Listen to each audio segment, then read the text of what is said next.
Hello, یہ کیڑے مکوڑے بیچنے کی دکان ہے؟ جی ہاں فرمائیے۔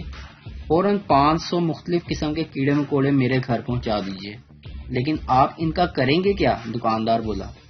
جناب، میں مکان چھوڑ رہا ہوں اور مالک مکان کی خاص ہدایت ہے کہ جس حالت میں مکان لیا تھا اسی حالت میں خالی کرو۔ ایک مقدمے میں پولیس کے بیانات سننے کے بعد جج نے ملزم کے وکیل سے کہا کہ اگر وہ چاہے تو ملزم کو الگ لے جا کر اسے مزید کارروائی کے سلسلے میں مناسب ترین مشورہ دے سکتا ہے۔ یہ سن کر وکیل ملزم کے ساتھ ایک طرف چلا گیا۔ چند لمحے کے بعد وہ اکیلا واپس آیا تو جج نے اس سے کہا، ملزم کہاں ہے؟ وکیل نے جواب دیا، وہ تو بھاگ گیا، میں اسے مناسب ترین مشورہ اس سے زیادہ کچھ نہیں دے سکتا تھا۔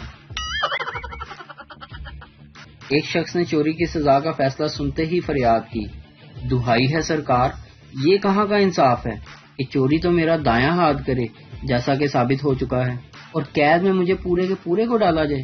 جج نے کہا، بہتر ہے تمہارا دایاں ہاتھ جیل میں ہی رہے گا، تم اگر چاہو تو اسے وہاں چھوڑ سکتے ہو۔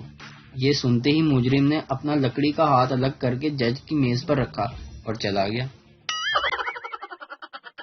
ایک خوبصورت لڑکی نے اپنی سہیلی سے پوچھا، اگر میرا بوائے فرینڈ مجھ سے یہ کہے کہ میں بہت نفاست سے کپڑے پہنتی ہوں تو کیا میں اسے تعریف سمجھوں؟ سہیلی بولی، تعریف سمجھنے سے پہلے اس بات کی کھوج ضرور کر لو کہ اسے دروازے سے سوراخوں میں جھانکنے کی عادت تو نہیں۔ ویڈیو دیکھنے کا شکریہ۔ لائک کیجیے ہمارا پیج NTV اردو، اور ویڈیو پسند آئے اسے ضرور شیئر کیجیے۔